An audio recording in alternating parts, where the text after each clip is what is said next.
You have been taught to look outward for power, to strive, to chase, to earn, to control.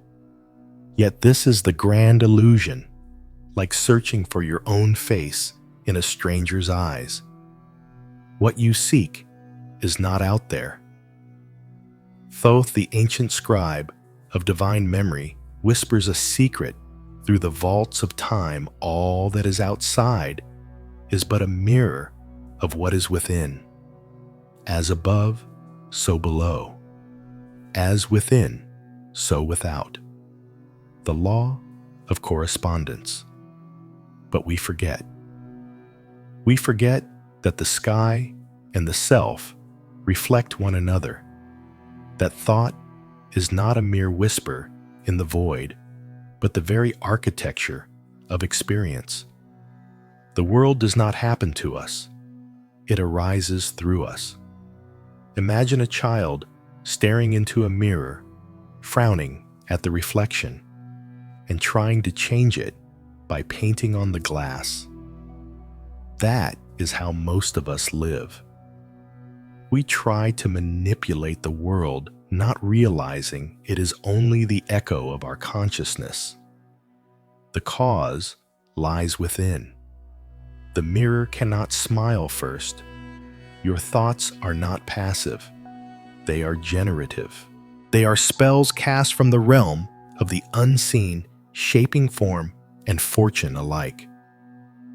The Kybalion teaches the all is mind, the universe is mental.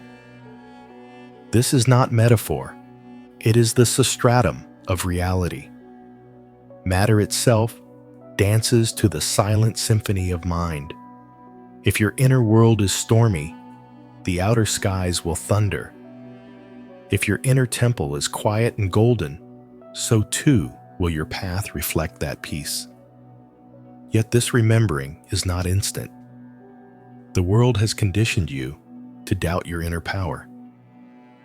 From the earliest age, the senses were trained outward toward approval, toward measurement, toward distraction. But now, here you pause. You breathe. You feel the pulse within the original frequency that hums with creative potential.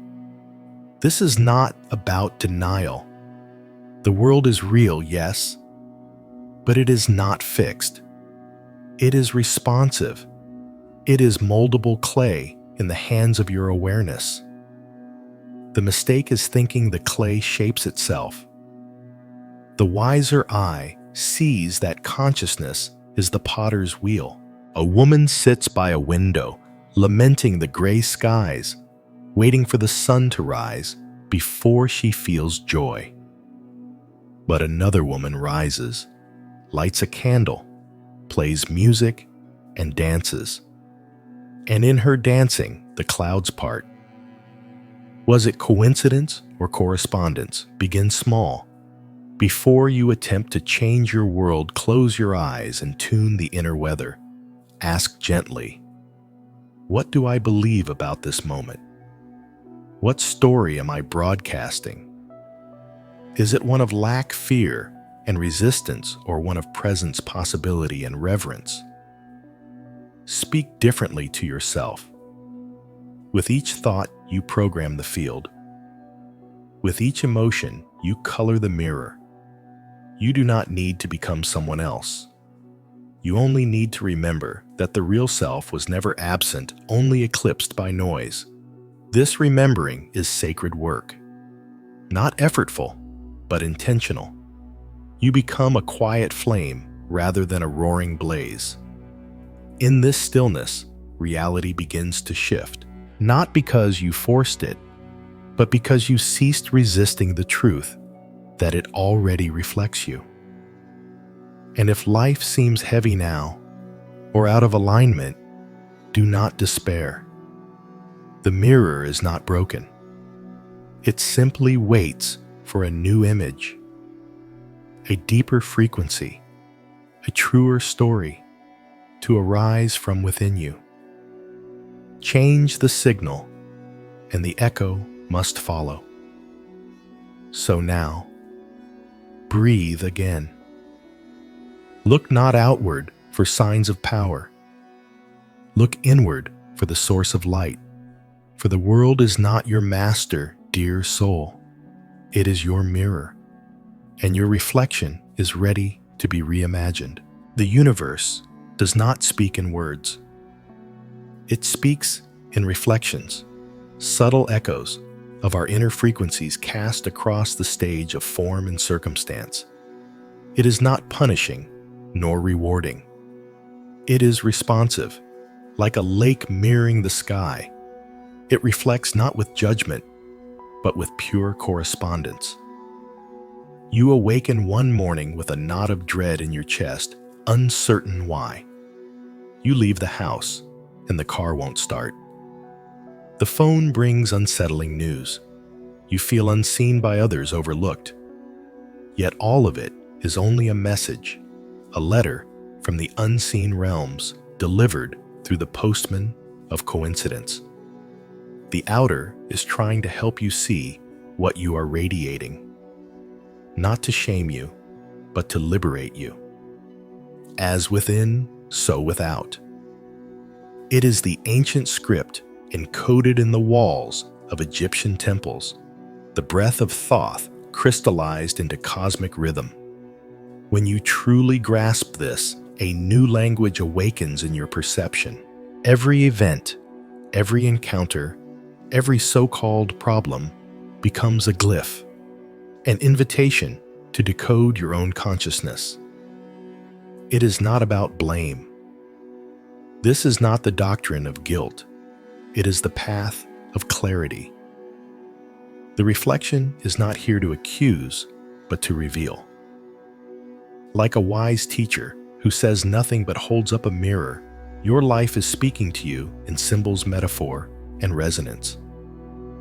A man dreams of abundance, but wakes each day with thoughts of insufficiency. He wonders why wealth eludes him, but he is fluent only in the dialect of doubt. He speaks lack in every thought, and the universe, obeying the frequency, responds faithfully. We must learn to listen beyond the surface. The flat tire may not be a misfortune, but a pause, offered by the unseen, to save you from rushing into something misaligned. The canceled flight, the lost opportunity, the delay. These are sometimes sacred edits in your story, authored by the part of you that sees farther than your mind can imagine. This is the essence of mystical literacy, to read the signs of the outer world as symbols of your inner currents.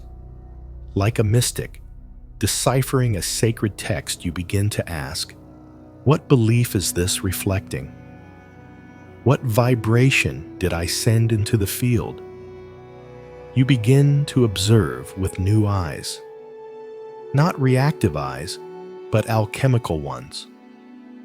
A disagreement with a loved one becomes an insight into where your inner dialogue lacks compassion. A lost item reveals where your attention has strayed.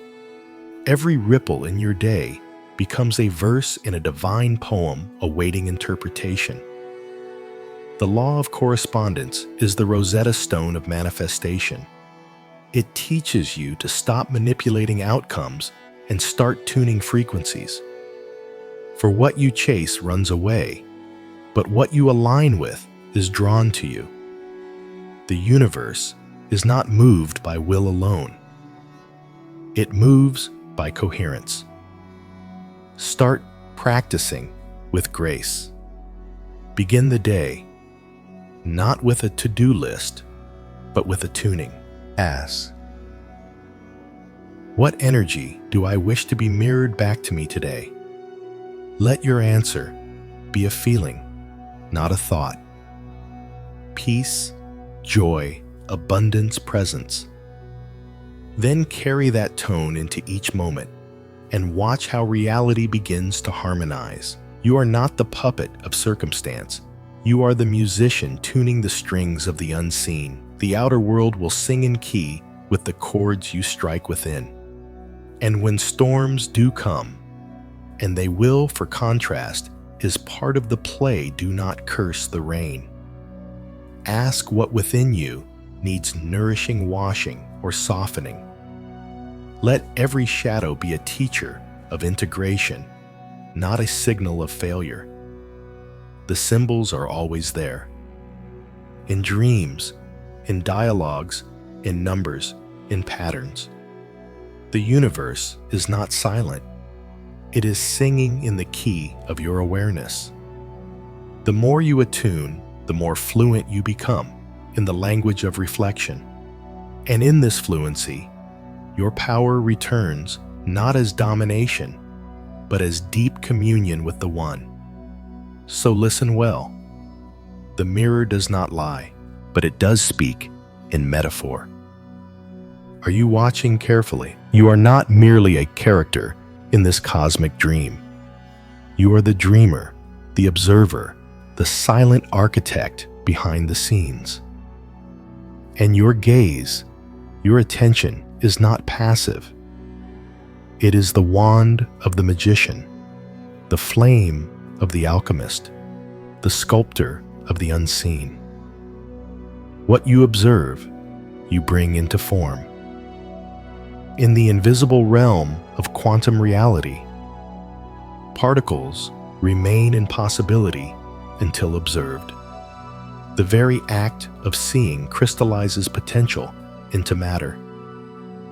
The observer is not apart from the experiment. They are the catalyst of its unfolding. This is no longer just mysticism. It is echoed in physics and psychology, in ancient and modern scripture alike. The Kabbalion whispered it long before science caught up, the all is mind. And so your thoughts are not idle. Your feelings are not incidental. They are acts of creation. Every perception, every belief, every narrative you uphold, these are seeds in the fertile soil of the now, growing silently into tomorrow's harvest. The alchemist does not chase gold in the world. The alchemist transmutes the base metals of fear, doubt, and despair into the gold of awareness, gratitude, and vision. This transmutation is inner work. It is sacred work. It is the true art of manifestation. You may say, I've tried to manifest, but nothing changes. But manifestation is not demanding. It is not wishing while vibrating in the absence of what is wished for. It is not vision boards pasted over internal voids. Manifestation is coherence. It is feeling the desired state as if it were already true, because in essence it is. Thought is the sketch, emotion is the paint, action is the brush, and presence is the frame that holds it all together. A young man longs for love. He yearns deeply, but inwardly believes he is unworthy. Each attempt ends in distance and confusion. He begins to think life is unfair. But nothing is unfair. Everything is a mirror. The universe is simply responding to the vibration of unworthiness that hides behind his yearning. When he finally turns inward, forgives the old stories, remembers his innate divinity, he becomes magnetic. Not because he chased love, but because he became it. This is the secret you cannot receive, what you are not being. You must become the vibration first. You do not wait for the world to change to feel peace. You feel peace to change the world around you. This is the golden reversal. This is the essence of mastery. Observe your thoughts gently as you would observe clouds drifting by. What do they build? A storm or a sunrise? What do you repeatedly imagine? Do you see yourself as a victim of fate or a co-creator with the all every sacred tradition speaks of this power to see with new eyes, to call forth what is good, beautiful, and aligned? In Hermetic language, this is the art of mental transmutation. Shift your mind and the world reshapes itself. For all outer change is born of inner alignment. Start small. Today, when you feel resistance, pause. Do not react. Observe it like a passing train. Name the story, feel the emotion, and then ask, what would the loving observer choose to see here? Choose that vision, not to escape reality, but to elevate it. Reality always conforms to the dominant frequency. Begin to cultivate imagination as sacred ritual. Do not merely daydream. Enter the scene with feeling. What would it feel like to be free, fulfilled, radiant? Feel it in the marrow, and it begins to solidify. The field listens, the mirror responds, and when doubt returns, and it will return again to the breath, the present, the truth. You are not your fear. You are the observer. You are the artist. You are the magician with the power to reimagine the scene. This is not delusion. It is remembrance. Remembrance of your role in the dream, of the infinite self that watches through your eyes and paints through your hands. Your gaze creates, your focus blesses, your presence transforms. So gaze wisely. What you behold, you become. All things are dual. Light and shadow, silence, and song, birth and death, they do not oppose, they complete. The Hermetic principle of polarity reveals this to those who listen. Every truth is but half of a greater one, and every experience contains its twin within. To understand this is to step out of the illusion of opposition and into the harmony of wholeness. Life does not punish with extremes. It teaches through them. Like the pendulum that swings left before it swings right, your darkest nights prepare the way for radiance. What feels like setback is often sacred recalibration. You were never off course. You were being refined. This is the dance. Pain is not the enemy of joy. It is its cradle. Fear is not the absence of love. It is the soil from which love blooms, conscious and chosen. When you resist the negative, you fracture your power. But when you accept and alchemize, you expand into new realms of selfhood. A woman grieving the loss of her job falls into despair. She questions her worth, her path, her purpose. But in her stillness, a new desire emerges, one long buried beneath duty and shoulds. She begins to paint again, to write, to awaken parts of herself she had forgotten. Months later, she calls the layoff a gift. The fall broke her open. The polarity made her whole. This is not to glamorize suffering. It is to reveal its sacred function. Contrast is not cruelty, it is clarity. How would you know? Light, if not for darkness. Peace, if not for chaos. The alchemist honors both. She says, "Thank you even to the wound, knowing it holds medicine." Emotion is your compass. When you feel anger, sadness, fear, it is not a flaw in your vibration. It is a message from your inner temple. You are out of resonance. Do not silence the message. Listen, feel, transmute. What is this pointing me toward? Then move in that direction with love. All vibration exists on a scale. Cold and hot are not different things, they are degrees of the same.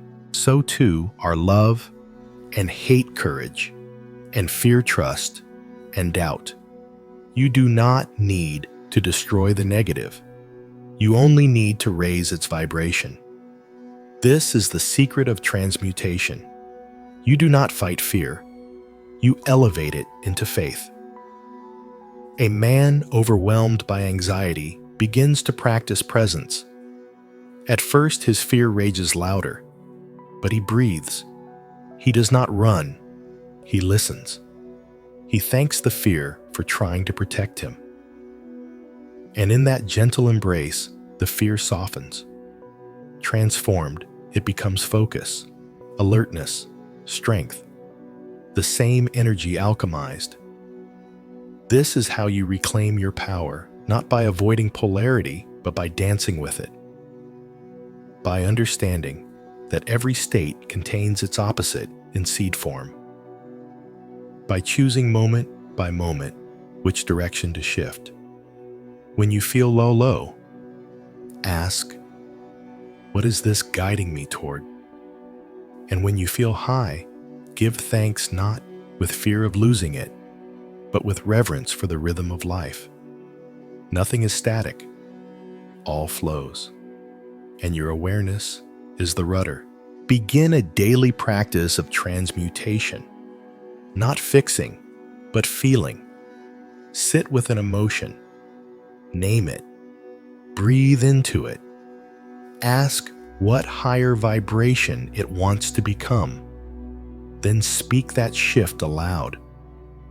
I transmute this grief into compassion, this fear into focus, this anger into truth. In doing so, you become the alchemist, not the victim of polarity, but its dance partner. You learn to move with the tides, not drown in them. You honor the fullness of your being, the shadow and the shine, and in that sacred balance you become whole. The pendulum will swing, but you rooted in awareness need not swing with it. You remain the center, the axis, the one who watches and weaves, so when the night deepens, light the candle of your presence. When the winds rise, anchor in breath. All things are polar, but you are the one who holds the poles. All things are connected. All minds are one. All planes, physical, mental, spiritual, are but gradations of the same infinite presence.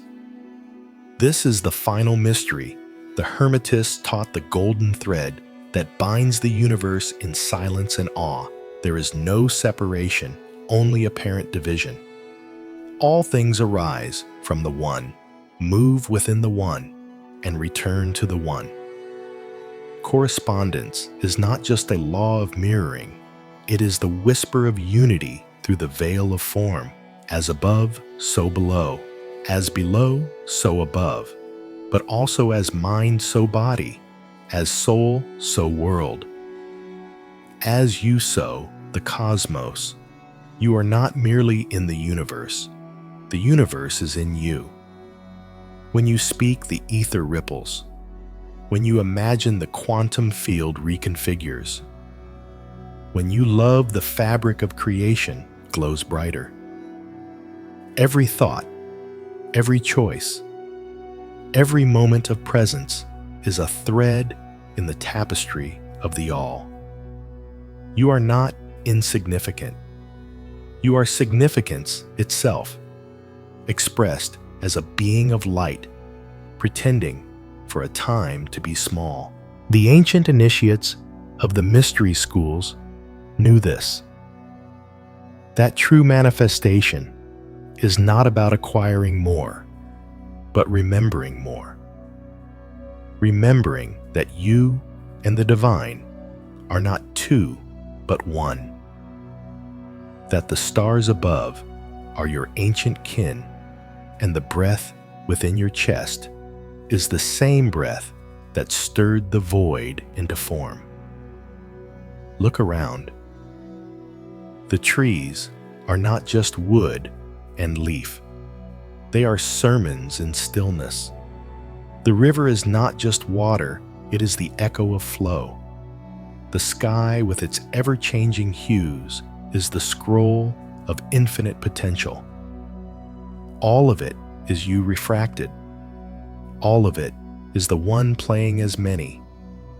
And so to manifest is not to impose your will on the world.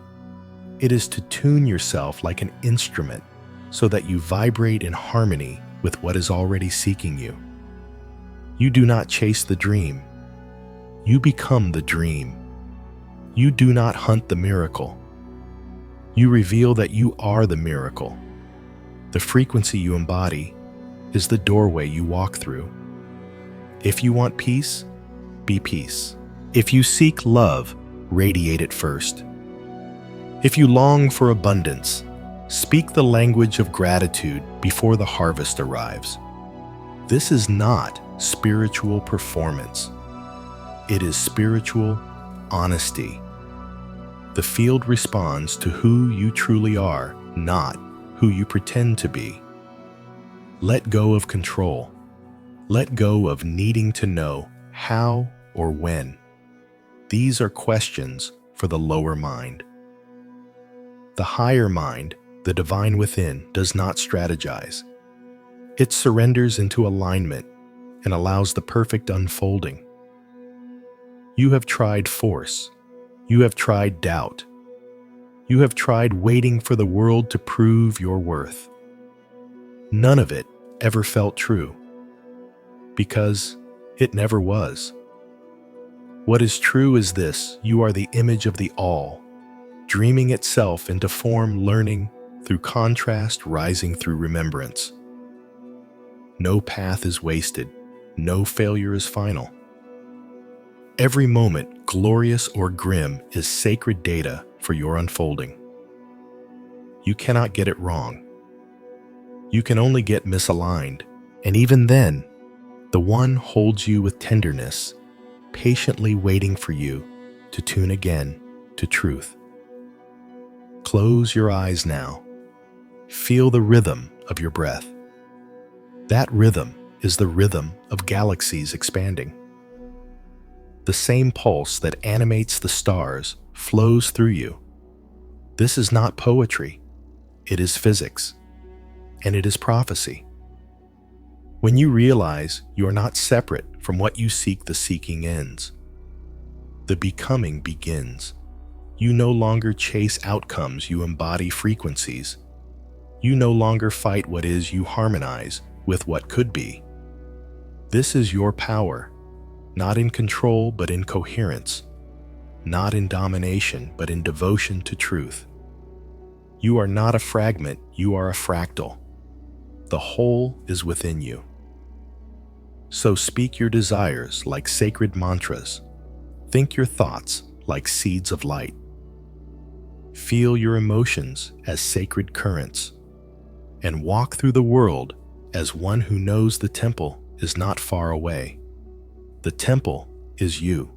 And so, dear soul, you arrive not at an ending, but at a remembering, a gentle return to the truth that has always lived within you, that you are not separate from the stars, the song, the sacred rhythm of becoming.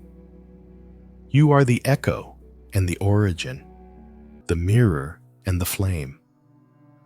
Manifestation is not a performance. It is not a desperate reaching outward.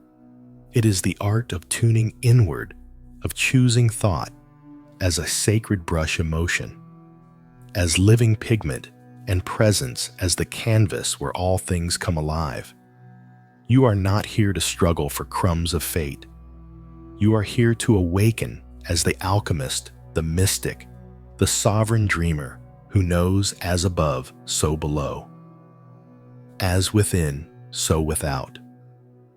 And in that knowing, everything begins to shift. So go gently, breathe deeply, speak with intention, walk with the light of remembrance in your heart. And as you do, may your world become the radiant echo of your awakened soul. If this reflection stirred something true within you, leave a comment below. Share how you are becoming the mirror, the observer, the dream. And if you wish to journey deeper into the sacred, subscribe, stay close, and remember the temple lives wherever you are.